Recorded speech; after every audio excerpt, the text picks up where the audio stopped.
आप देख रहे हैं श्रेय टीवी, आवाज आपकी, खबर हमारी। नमस्कार, मैं हूं ममता सिंह। आप देख रहे हैं श्रेय टीवी, आवाज आपकी, खबर हमारे। तो चलिए शुरुआत करेंगे आज से जुड़ी हुई खास, बड़ी और विशेष खबरों से।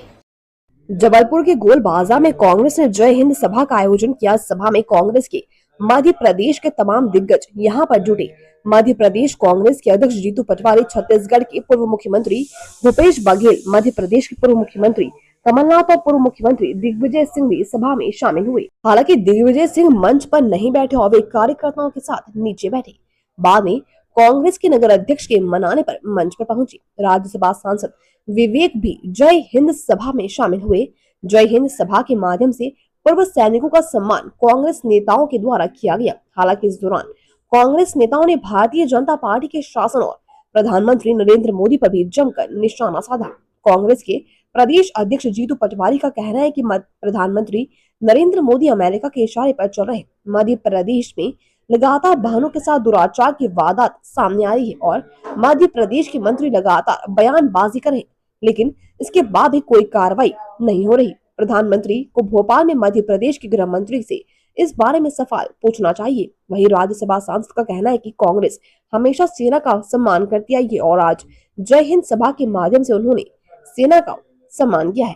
श्रेय टीवी से जबलपुर संभागीय ब्यूरो चीफ रमाकांत दुबे की खास रिपोर्ट।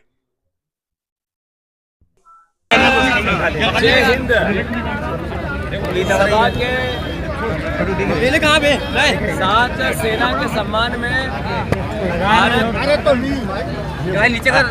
भारत माता के रक्षा की सौगंध के साथ कांग्रेस सेना ने यहाँ सभा की। फिर से जब पाकिस्तान से युद्ध चल रहा था तो देश को आस थी कि पाक कब्जे वाला कश्मीर भारत का अंग बनेगा, ऐसी आशा थी। पर राजनीतिक इच्छा शक्ति की कमी के कारण ये संभव नहीं हो पाया। अगर इंदिरा जी ने 14 दिन के में पाकिस्तान को 2 कर दिया तो इतने साल बाद, 30 साल 40 साल बाद भारत की सैन्य और ताकत में कोई कमी नहीं थी, अद्भुत और अकल्पनीय थी, पर राजनीतिक इच्छा शक्ति की कमी थी। साथियों, ट्रंप डिक्टेट कर रहा था मोदी को।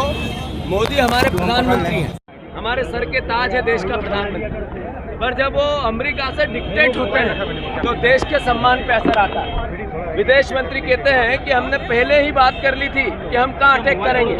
ये देश की सेना का अपमान हुआ है। मोदी जी आज आए हैं भोपाल में सिंदूर कार्यक्रम, माँ अहिल्या की 300वीं जयंती के उपलक्ष्य में उन्होंने आयोजन किया।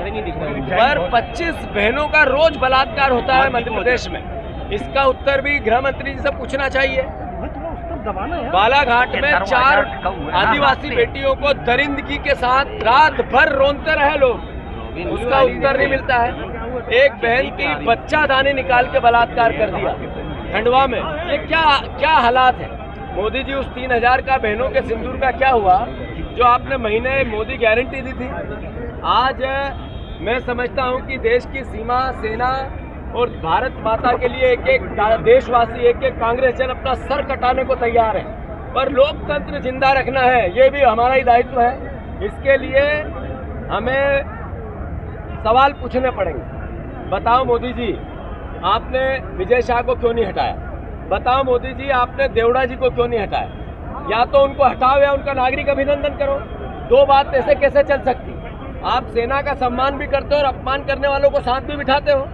इसका उत्तर प्रदेश और देश चाहता है। राहुल गांधी जी नायक है, नायक जातिगत जनगणना के। राहुल गांधी जी नायक है देश के संविधान के रक्षा के, बाबा साहब अम्बेडकर के सपने के। राहुल गांधी जी 3 तारीख को आ रहे हैं मध्य प्रदेश में, भोपाल में। मूल भावना है संगठन सृजन का कार्यक्रम, पर एक नायक की भूमिका में आ रहे हैं। जातिगत जनगणना का अगर कोई एक व्यक्ति था जिसने आवाज लगाई, वो सिर्फ राहुल गांधी थे। नरेंद्र मोदी जी को झुकना पड़ा। उनके मंत्री कहते थे करेगा जो जात पात की बात उसको मारेंगे हम लात, कटोगे बटोगे तो कटोगे। मोदी जी भी जात पात को लेकर गलत गलत सलत सब तरह के बयान दिए। अंत में राहुल गांधी की बात मानी। नायक है जातिगत जनगणना के, उनका मध्य प्रदेश की जनता पूरी ताकत से स्वागत, सत्कार, सम्मान, फूल और आंखों पे पलकों पे उनका स्वागत करेगी। धन्यवाद। जीतू जी, था जनरल न्याजी और सबका, उन सबको भी जबलपुर में बंद करके रखा गया था। तो मैं तो आज जबलपुर को सलाम करने आया था, सेना को सलाम करने आया था और सेना और एक्स सर्विसमैन के समर्पण को सलाम करने आया था। वैसे भी आपको पता है, हमने चाहे भोपाल का वॉर मेमोरियल हो या सेना के जो एरियाज जो अलॉट हुए थे उनके हाउसिंग के लिए, उन सब में हम लोग का बड़ा भारी योगदान था। इसलिए मैं तो ये कहूँगा, जय हिंद जो नेताजी ने नारा दिया था वो हिंदुस्तान का नारा है।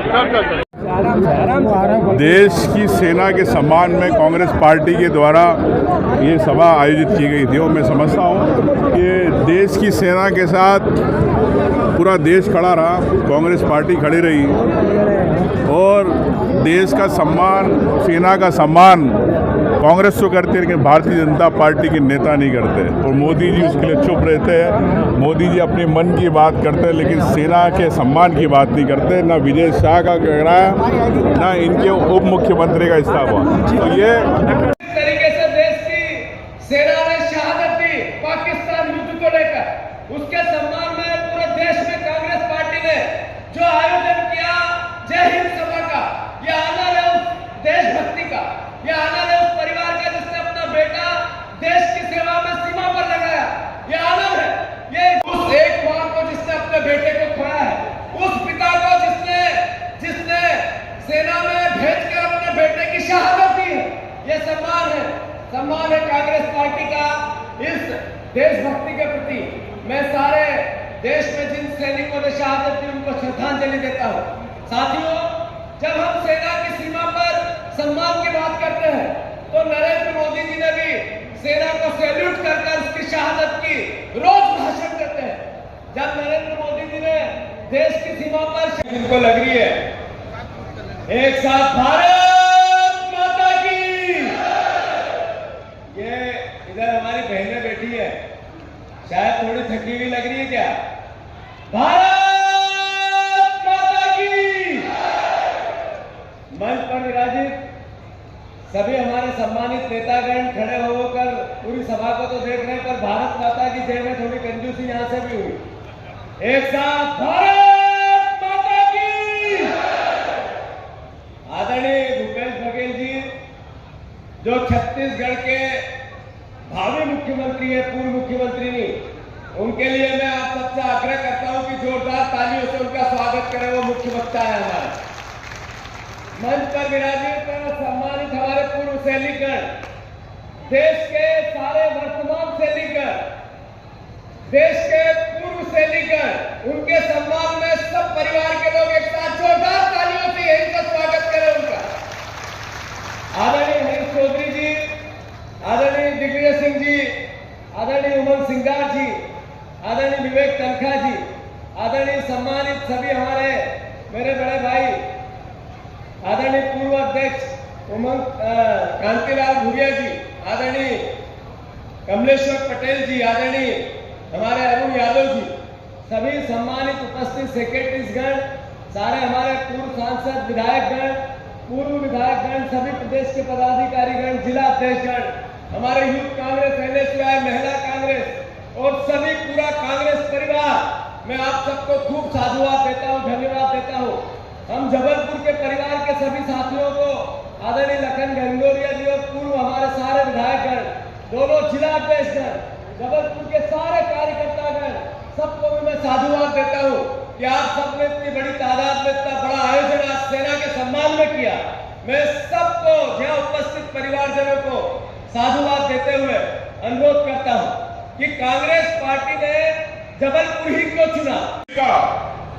उस बात करी जातिगत जनगणना की बात तो आज कांग्रेस पार्टी के कारण मजबूरी के अंदर भारतीय जनता पार्टी को कराना पड़ रहा। लेकिन मैं कहता हूं भारतीय जनता पार्टी की नीयत में कथनी और करनी में फर्क है। बिहार चुनाव आ गए, इसलिए आप जातिगत जनगणना की कांग्रेस की बात का मान गए, लेकिन आप कब कराएंगे?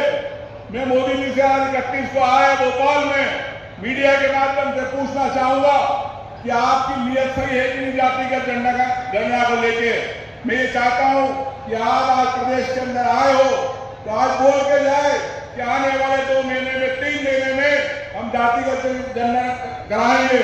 निश्चित तौर से मैं समझता हूँ कि मोदी जी इस बात का जवाब नहीं देंगे क्योंकि उनके मन की बात और कुछ है, सिर्फ जातियों की बात करना चाहते हैं।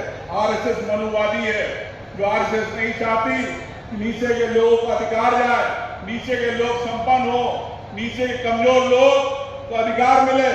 लेकिन भारतीय जनता पार्टी और आरएसएस की नीति यह है कि जातिगत जनगणना सिर्फ ऐलान किया इन्होंने, इसको टाल रहे, समय पर नहीं कराएंगे। लेकिन कांग्रेस पार्टी आपकी लड़ाई, जातिगत जनगणना की लड़ाई, हर व्यक्ति की लड़ाई हमेशा लड़ती है। यही मैं कहना चाहता हूं कि जन भावना से बड़ी कोई बात पार्टी नहीं होती। भारतीय जनता पार्टी को लगता गुमान हो गया।